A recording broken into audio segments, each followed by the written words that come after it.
Saya ingin tahu, bagaimana Anda menemukan lokasi saya? Chen Ping sangat bingung, bagaimana Diao Changmin bisa mengetahui lokasi tepatnya. Bagaimanapun, Gunung Yaoding sangat besar. Beberapa orang di Gunung Yaoding ini lebih kecil dari semut. Bagaimana Diao Changmin bisa mengetahui posisinya secara akurat tanpa mengandalkan nafas dan kesadaran spiritualnya? Tentu saja mereka mata-mata. Kakak dan adik yang mengikutimu adalah mata-mata kami. Mereka akan mengumumkan lokasimu kapan saja. Diao Changmin berkata sambil mencibir. Setelah Chen Ping mendengar ini, dia tidak terkejut. Faktanya, dia juga mencurigai Ni Lei dan Ni Hong. Sejak awal ketika apoteker menemukannya secara akurat, Chen Ping meragukan saudara kandungnya. Tapi tidak ada bukti pasti, dan dia tidak mengatakan apapun. Sekarang Diao Changmin bisa mendatanginya dengan mudah, Chen Ping menjadi semakin curiga. Alasan kenapa dia bertanya kepada Diao Changmin hanya untuk memastikan tebakannya. Diao Changmin sangat bangga karena dia pasti akan mengatakan apapun. Sekarang Chen Ping yakin. Terima kasih sudah memberitahuku ini. Setelah Chen Ping selesai berbicara, aura horor tiba-tiba muncul dari tubuhnya. Tubuh emas yang tidak bisa dihancurkan membungkus tubuhnya, memancarkan cahaya keemasan yang menyilaukan. Percuma saja. Tidak peduli berapa banyak trik yang kamu punya, kamu pasti akan mati hari ini. Diao Changmin mendengus, lalu berteriak, bunuh dia. Lebih dari selusin apoteker meledak dengan seluruh kekuatan mereka dan menyerang Chen Ping. Mereka masing-masing menggunakan gerakan terkuat mereka. Untuk sesaat, langit dan bumi berguncang, dan angkasa menderu. Chen Ping langsung diselimuti aura yang tak terhitung jumlahnya, dan seluruh dirinya menghilang. Ketika Diao Changmin melihat ini, dia mencibir. Dengan begitu banyak orang yang menyerang bersama dan memukul Chen Ping pasti sudah musnah sejak lama. Ledakan. Suara keras tiba-tiba terdengar, dan kemudian apoteker yang paling dekat dengan Chen Ping berteriak dan terbang mundur. Apa? Diao Changmin tercengang. Lalu saya melihat api membubung ke langit, diikuti dengan auman naga, dan naga emas muncul di tubuh Chen Ping. Seluruh tubuh naga emas terbakar api, dan aura menakutkannya membuat semua orang tercengang. Naga emas itu meraung, dan api yang sangat besar menuju ke arah apoteker. Kemanapun naga emas itu lewat, para apoteker itu langsung terlempar, dan ada beberapa apoteker dengan kekuatan rendah yang langsung dicabik-cabik oleh naga emas itu. Api memenuhi langit membuat semua orang gemetar ketakutan. Dalam sekejap, selusin apoteker yang dibawa oleh Diao Changmin semuanya kehilangan daya juangnya. Bahkan jika ada yang abadi, mereka hanya memiliki satu nafas tersisa dan masih hidup. Apa? Apa yang terjadi? Wajah Diao Changmin penuh rasa tidak percaya. Dia tidak percaya bahwa Chen Ping hanya berada di alam kesengsaraan tingkat 6, bagaimana dia bisa memiliki kemampuan seperti itu. Anda harus tahu bahwa para elit yang dia bawa ke sini adalah semua elit dari keluarga Diao. Semuanya berada di alam kesengsaraan tingkat 8 atau 9. Secara logika, akan mudah bagi orang-orang ini untuk membunuh Chen Ping, tetapi sekarang situasinya menjadi seperti ini. Mungkinkah Chen Ping menyembunyikan kekuatannya? Dia bukanlah biksu tingkat 6 di alam kesengsaraan, tapi biksu alam Mahayana. Tetapi orang muda di alam Mahayana seperti itu jarang ditemukan di seluruh dunia para dewa dan manusia. Saat api di langit perlahan menghilang, Chen Ping berdiri di tempat tanpa cedera. Tubuh emas-emas dan tidak bisa dihancurkan masih bersinar. Naga emas itu melayang di atas kepala Chen Ping, mengaum dari waktu ke waktu. Melihat naga emas di atas Chen Ping, kaki Diao Changmin menjadi lemah dan dia hampir jatuh ke tanah. Kamu, apa kekuatanmu? Diao Changmin bertanya dengan keras. Meskipun Diao Changmin berada di alam Mahayana, Chen Ping memusnahkan semua anggota elit keluarga Diao segera setelah dia mengambil tindakan. Tidak bisakah kamu melihat bahwa aku hanya berada di alam kesengsaraan tingkat 6? Chen Ping tersenyum ringan. Tidak mungkin, benar-benar tidak mungkin. Jika Anda hanya melintasi tingkat ke-6 dari kesengsaraan, bagaimana Anda bisa memiliki kekuatan seperti itu? Petik 2. Diao Changmin sama sekali tidak percaya apa yang dikatakan Chen Ping. Seorang biksu kelas 6 yang melintasi alam kesengsaraan dan menggulingkan lebih dari selusin apoteker yang melintasi alam kesengsaraan. Ini sungguh luar biasa. Percaya atau tidak, tapi tidak mungkin Anda pergi dari sini hidup-hidup hari ini. Petik 2. Setelah Chen Ping selesai berbicara, naga emas di atas kepalanya mengeluarkan raungan dan menuju Diao Changmin.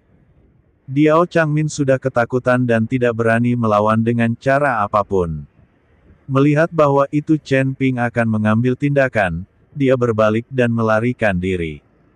Dia hanya ingin menyelamatkan hidupnya dan tidak peduli dengan wajah sama sekali. Seorang master dari alam Mahayana dikejar oleh seorang biksu kelas 6 yang telah melintasi alam kesengsaraan. Jika dia terlihat, itu akan benar-benar memalukan. Diao Changmin tidak peduli lagi, melarikan diri dengan putus asa, dan formasi penutup yang dia letakkan juga dilepaskan olehnya saat ini. Householder. Petik 2. Tepat ketika Diao Changmin berbalik dan melarikan diri, apoteker Parubaya yang telah ditinggalkan untuk memperbaiki pil penangkal datang bersamanya. Melihat orang-orangnya sendiri datang, Diao Changmin berteriak dengan cemas, hentikan dia untukku. Petik 2. Apoteker Parubaya memimpin orang-orang, melompat, dan langsung pergi ke Chen Ping. Diao Changmin diam-diam lega bahwa itu selama seseorang menghentikan Chen Ping, dia bisa melarikan diri. Tapi tepat ketika apoteker Parubaya memimpin orang untuk bergegas menuju Chen Ping, pedang pembunuh naga di tangan Chen Ping tiba-tiba berayun. Langit ditutupi dengan cahaya pedang. Apoteker Parubaya dan yang lainnya langsung ditembus ke dalam tubuh mereka di bawah cahaya pedang yang memenuhi langit, dan lubang darah yang tak terhitung jumlahnya muncul di tubuh mereka. Ketika Diao Changmin melihat ini, kakinya tiba-tiba melunak dan dia jatuh langsung ke tanah. Pedang pembunuh naga di tangan Chen Ping menunjuk Diao Changmin, matanya penuh dengan niat membunuh. Jangan bunuh saya. Selama Anda tidak membunuh saya akan mendengarkan Anda dalam segala hal. Petik 2. Saya dapat mengungkapkan bahwa Su Tianzuo. Petik 2. Diao Changmin mulai memohon belas kasihan dengan wajah ketakutan. Sebagai kepala keluarga Diao dan seorang biksu di alam Mahayana, dia ingin memohon belas kasihan 3 atau 4 kali lebih rendah pada saat ini. Tapi Diao Changmin tidak peduli. Dia hanya berharap untuk hidup. Selama dia hidup, tidak ada yang menjadi masalah. Saya tidak ingin Anda mengungkapkannya. Chen Ping berkata dengan dingin. Saya dapat memberi Anda semua sumber daya keluarga Diao, dan saya bahkan bersedia tunduk kepada keluarga Zhen, selama Anda tidak membunuh saya. Petik 2. Diao Changmin memohon pada Chen Ping dengan putus asa. Pada saat ini, wajah Diao Changmin sudah pucat dan dia merasa tidak enak badan. Lagi pula, tidak ada pil penangkal. Ditambah dengan ruang dalam, racun dalam tubuh akan menyebar dengan cepat. Saya tidak membutuhkan apapun, Anda ditakdirkan sejak Anda memata-matai tripod Senong pada saya. Petik 2. Setelah Chen Ping selesai berbicara, dia melambaikan pedang pembunuh naga di tangannya. Kepala Diao Changmin terbang keluar langsung, dan bahkan jiwanya menghilang. Mata Diao Changmin terbuka lebar dan kepalanya berguling jauh. Dia tidak pernah berpikir bahwa itu masalah mencubit di tangannya akan berubah menjadi hasil ini pada akhirnya. Jika dia tahu, tidak mungkin baginya untuk membunuhnya dan membawa seseorang untuk merampok Chen Ping secara pribadi. Sudah terlambat untuk menyesal sekarang. Tidak ada seorang pun di dunia ini yang menjual obat penyesalan. Puff. Setelah membunuh Diao Changmin, Chen Ping juga memuntahkan darah. Pegang tanganmu ke tanah dengan pedang pembunuh naga. Mengandalkan pedang pembunuh naga untuk mendukung tubuhnya, Chen Ping hanya mencoba yang terbaik, menyebabkan racun di tubuhnya menyebar dengan cepat. Alasan mengapa Chen Ping mengambil tindakan adalah bahwa itu dia mencoba yang terbaik karena dia takut bahwa itu begitu dia diracuni, dia tidak akan memiliki kesempatan. Anda tidak keracunan ringan, cepat dan temukan pil penangkal dari orang-orang ini. Petik 2. Meskipun tidak dapat mendetoksifikasi Anda, ia dapat mengontrol penyebaran racun. Petik 2. Raja Iblis Qiyun berkata pada Chen Ping. Chen Ping buru-buru menemukan pil penangkal dari apoteker yang mati, dan kemudian menelannya dalam satu gerakan. Setelah makan pil penawarnya, tubuh Chen Ping akhirnya mendapatkan sedikit kekuatan. Meskipun Chen Ping tidak punya cara untuk melawan ketika seseorang mencegatnya, dia tetap tidak kesulitan berjalan. Kamu memang telah membuat kemajuan besar. Kamu bisa membunuh begitu banyak orang bahkan ketika kamu diracuni. Raja Iblis Qiyun memuji Chen Ping. Chen Ping menyeka darah dari sudut mulutnya dan berkata sambil tersenyum sedih, orang-orang ini juga diracuni. Meskipun mereka meminum pil detoksifikasi, masih ada racun di dalam tubuh mereka. Racun-racun ini melemahkan orang-orang ini, mereka hanya tidak menyadarinya. Kalau tidak, aku tidak akan bisa membunuh orang-orang ini dengan mudah. Chen Ping memiliki obat mujarab pada saat itu, yang melindungi tubuhnya dari keracunan sama sekali. Pada saat itu, Diao Changmin dan yang lainnya mulai diserang oleh racun. Selain itu, tubuh Chen Ping istimewa, bahkan jika dia diracuni, racunnya menyebar dengan sangat lambat. Hal ini menyebabkan Diao Changmin dan yang lainnya meminum pil detoksifikasi, namun racunnya tetap menyebar dan kekuatannya terus menurun. Dengan cara ini, Chen Ping mengambil keuntungan dan mampu dengan cepat membunuh orang-orang ini ketika lawannya bangga. Oke, sebaiknya kamu segera meninggalkan kabut ini. Aku tidak ingin melihatmu diracun sampai mati di sini. Kata Raja Iblis Qiyun. Chen Ping tersenyum, lalu menggunakan pedang pembunuh naga sebagai tongkat dan mulai berjalan maju selangkah demi selangkah. Chen Ping. Tepat setelah Chen Ping mengambil 2 langkah, Liu Ruyan tiba-tiba berteriak. Pada saat ini, Liu Ruyan dan yang lainnya sedang terbang menuju Chen Ping. Melihat tampang Chen Ping yang lesu, Liu Ruyan tahu bahwa Chen Ping pasti keracunan parah. Jadi dia segera memberikan ramuan di tangannya kepada Chen Ping. Saat dia memegang ramuan di tangannya, racun di tubuh Chen Ping dengan cepat diserap oleh ramuan itu.